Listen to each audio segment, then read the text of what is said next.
Интензивна изградба на новино и рехабилитација на веќе постоечката патна инфраструктура, најави директорот на јавното предпријатие за државни патишта Гоце Трајановски. Предвидени се обиколници кај Кавадарци, Ресен и Битола до Меджитлија. Во фаза на евалуација е патот од Скопје до Блаце, за кој веќе во април се очекува да се распише и тендер за изградба.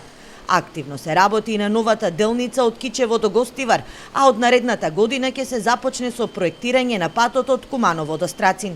Ќе се работи на поврзување со соседна Албанија. Од идеме на Ќафасан горе да се направи тунел од наша страна и од албанската страна. Веќе има прелиминарни договори со албанската влада по пола да се финансира тој тунел, така да ќе биде многу полесно, побезбедно, побрзо движењето меѓу Македонија и Албанија.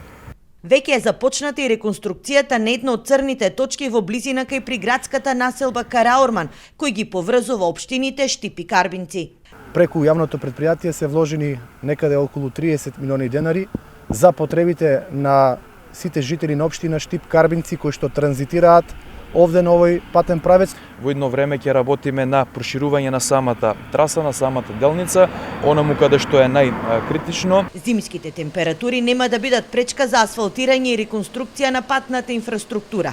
Ке се работи со технологија на така наречено зимско асфалтирање, односно ќе се користат адетиви кои веќе се пракса во Западна Европа.